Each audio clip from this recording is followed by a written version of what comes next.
Let me ask you a little bit about this. This is a really interesting story as how these were discovered. It all started with a hole in the ground? Yes, ma'am. By 3 local men. They were actually prospecting for caverns, and they knew that there were other caverns in the area.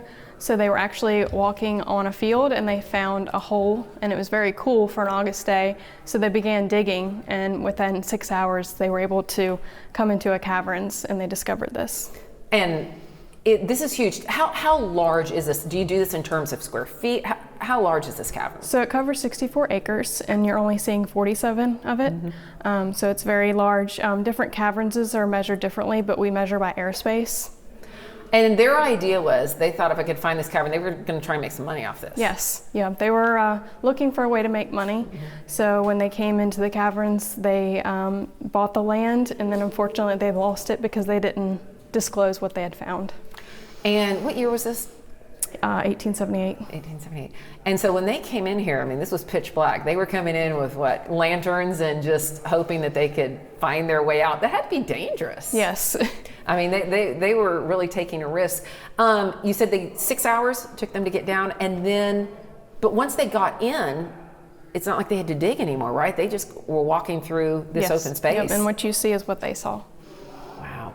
And talk a little bit about the changes. It's changing a little bit every year. Yes, so every 120 years, it'll grow a cubic inch.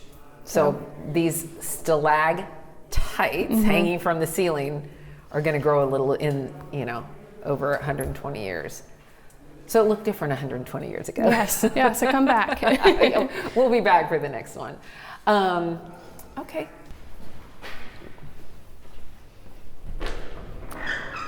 Oh yeah, I can see where it could get slick. Yeah.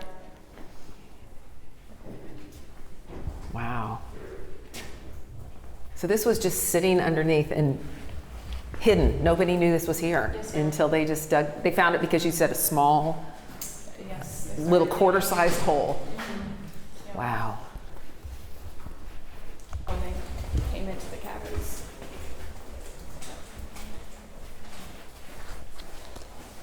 Can you imagine coming in here without any light? No, I cannot. They were very brave. They were very brave.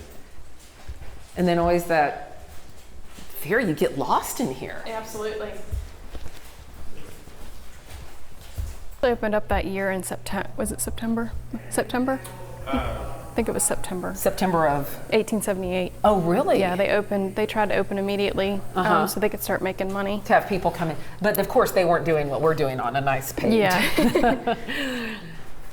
So it was probably what it was still the water flow at that time going through? No, that had dissipated. So now it was, okay. Yeah. So they were just following what had been the water flow. Yes, ma'am. Like we are.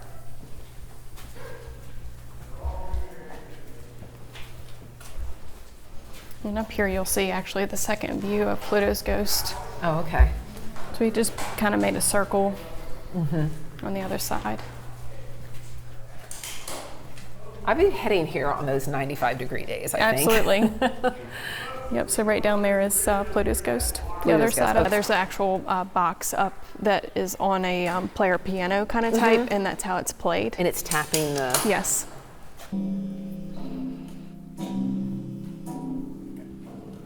That's what's doing the production of the sound itself. Of course, you can see all the wiring there. So what's happening is a large drum is signaling that device there by completing an electrical circuit.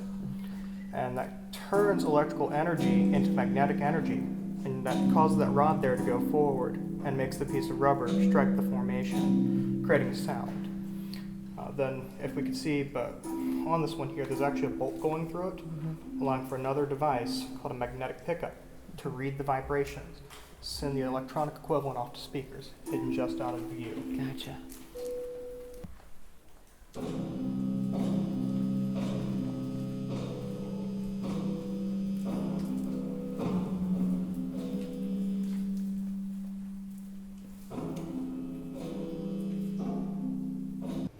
Thanks for watching the ABC 13 YouTube channel. If you'd like to get more videos and live coverage and local stories, click to subscribe and download our ABC 13 News app.